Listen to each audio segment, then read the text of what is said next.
Hello everyone, welcome to my YouTube channel learn with Phoenix. Guys, अभी जो हम question देखने वाले ये है एंटी नैपसैक। ये है कोड फोर्सेस के राउंड 705 के डिवीजन 2 का फर्स्ट क्वेश्चन। अगर आपने इस क्वेश्चन को ट्राई नहीं किया तो मैं आप लोगों को से ये रिक्वेस्ट करूंगा कि आप इस क्वेश्चन को ट्राई कीजिए। आप देखिए कि आपका क्वेश्चन कहाँ पे गलत हो रहा है, कि आपने क्वेश्चन को पूरी तरह से समझा है या नहीं है। So now let's begin with the question. Question का टाइटल एंटी नैपसैक था। मैं आपको फिर और एक सजेशन दूंगा कि ये नैपसैक वर्ड किस सेगमेंट में आता है वो भी आप थोड़ा सर्च कीजिए। So let's begin with the question. इस क्वेश्चन में दो चीज़ें हमें दी गई थी, दो इंटीजर्स दिए गए थे n एंड k। इनका सिग्निफिकेंस ऐसा था कि n जो है उस n के अकॉर्डिंग हमें 1 से लेके n तक के इंटीजर्स कंसिडर करने थे।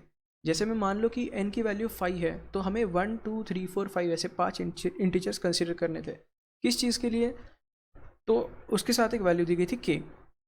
तो हमें क्या करना था? So that there is no subset of chosen numbers whose sum is equal to k। ठीक है, आई होप आपको ये समझ में आया होगा। इसमें ऐसा था कि मान लो जैसे कि n की वैल्यू 5 है और k की वैल्यू 3 है, तो 5 वैल्यू है, मतलब हमारे पास कौन से इंटीजर्स हमारे बास्केट में आ गए। सपोज 1 2 3 4 5। ये सपोज करने वाली चीज़ नहीं थी, ये 5 इंटीजर्स आपके बास्केट में आने ही वाले थे, आने ही थे। तो हमें क्या करना है कि ऐसे इसमें से इंटीजर्स हटाने हैं जिनकी सम 3 के इक्वल हो सकती है, और वो सबसेट हटाने हैं। देखो, सबसेट का मतलब ये होता है पूरा भी हो सकता है, एक भी एलिमेंट हो सकता है, और कुछ भी एलिमेंट्स हो सकते हैं, मतलब आइदर वन और मल्टीपल और एवरी ऑल द एलिमेंट्स। सो देखो, 3 के हिसाब से तो ये 3 भी एक अपने आप में सबसेट बनाता है। तो इस 3 को आपको इसमें से हटाना होगा। बाद में 2 + 1 मिला के 3 बनते हैं। मान लो इस 1 और 2 में से मान लो मैंने 2 को हटा दिया, तो बचते कौन से एलिमेंट है? 1 4 5। आपके पास बचते हैं 1 4 एंड 5। आप 1 4 5 में से किसी भी दो एलिमेंट्स को चूज़ करो, तीनों को एलिमेंट चूज़ करो, या फिर किसी एक को भी कंसिडर कर लो, आपको 3 के बराबर सम नहीं मिलेगा।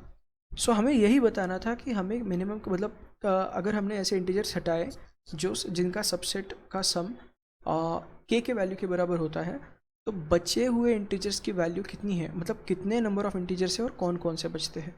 देखो, कौन कौन से बचते हैं ये तो डिपेंड करता है आपने कौन सी वैल्यूज हटाई। जैसे 1 और 2 का सम 3 होता है, मैं 1 को भी हटा सकता हूँ, 2 को भी हटा सकता हूँ।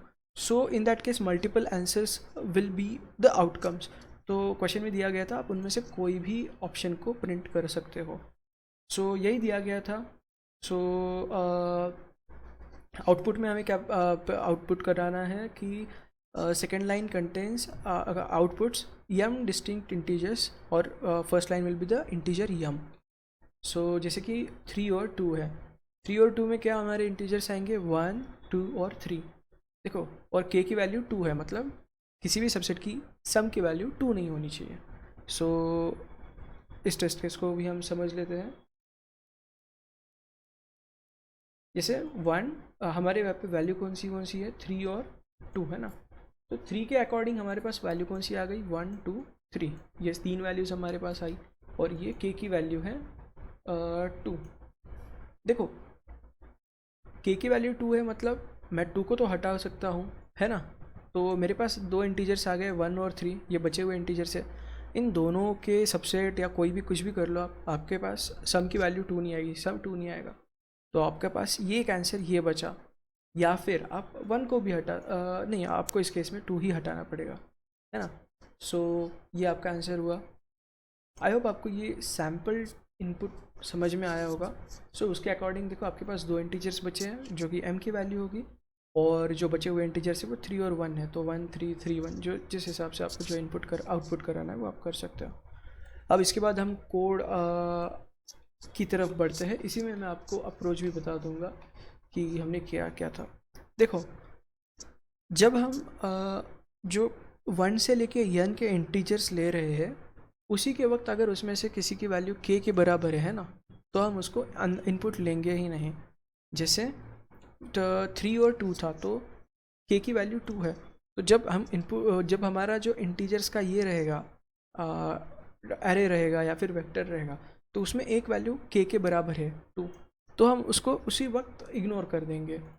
तो फिर जो बचा हुआ वेक्टर है, हमें उसमें चेक करना है कि क्या किसी सबसेट की वैल्यू k के बराबर है। तो उस केस में हमने 2 लूप्स चलाए हैं। आप इससे भी बेहतर अप्रोच के साथ भी जा सकते हो, आपको बस थोड़ा टाइम लगाना है, थोड़े और कॉन्सेप्ट्स एक्सप्लोर करने हैं। ये बहुत नेव अप्रोच कहूँगा मैं। तो इसमें हमने कैसे किया कि जैसे फर्स्ट लूप चलाया और एक वेरिएबल में हमने के की वैल्यू डाल दी, है ना। और हमने नेक्स्ट लूप में क्या किया, हर एक नंबर से हमने उसे घटाया अगर वो लाइक जैसे हमने इस केस में क्या किया देखो कि 3 और 2 है ना। मैं इस कुछ पार्ट को इरेज करता हूँ।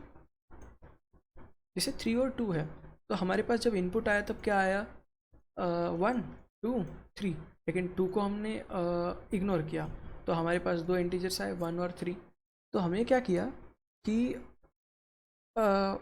इन केस अगर किसी की वैल्यू के से बड़ी है, अब देखो 3 को तो हम कुछ नहीं कर सकते क्योंकि वो के से बड़ा है, तो वो सबसेट का पार्ट नहीं बनेगा किसी भी। उस के से जो छोटी वैल्यूज़ है वही सबसेट का पार्ट बनेगी। तो उसके बाद 1 वैल्यू है तो मैं के माइनस उस वैल्यू को करूँगा 1 को, क्या ये वैल्यू 0 होती है? अगर होती है तो उस वैल्यू को मैं हटा दूंगा, है ना। और नहीं होती तो मैं के माइनस इस वैल्यू को करूँगा और आगे सेम कंडीशन के साथ बढ़ता जाऊँगा। आप इस लूप को समझिए। अगर आप स्क्रीन पॉज करोगे तो मैं कहूँगा किसी भी एक सैम्पल टेस्ट को इसको लीजिए और हैंड रन कीजिए, आपको इस सेगमेंट में जो चीज़ें दी गई है वो आपको समझ जाएंगे।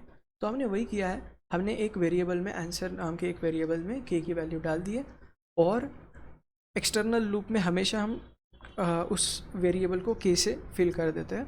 और जो इंटरनल लूप है हमें उसमें क्या चेक करते हैं, अगर के माइनस जो पर्टिकुलर इंडेक्स पे जो वैल्यू है वो समय से मतलब वो माइनस करके अगर वैल्यू 0 आती है तो उसको हम इरेज कर देंगे और फिर से आंसर मतलब उस वेरिएबल में के वैल्यू फिल करेंगे। हम ये क्या कर रहे हैं, हम सबसेट को देख रहे हैं कि क्या किसी सबसेट की वैल्यू के बराबर है। अगर वैसे होती है तो उस एलिमेंट को हटाइए, उसमें से एक एलिमेंट को हटाइए और आगे बढ़िए सेम अप्रोच के साथ। सो आई होप आपको ये समझ में आ चुका होगा। अगर नहीं आया तो आपको बस एक टेस्ट केस लेनी है और इसके अकॉर्डिंग आप हैंड रन कीजिए, आपको समझ में आएगा, या फिर आप इससे भी बेटर अप्रोच के साथ जा सकते हो। So thanks a lot for watching. अगर आपको लगा कि इस वीडियो को देख के आपको चीज़ें समझ में आई तो ज़रूर चैनल को सब्सक्राइब कीजिए।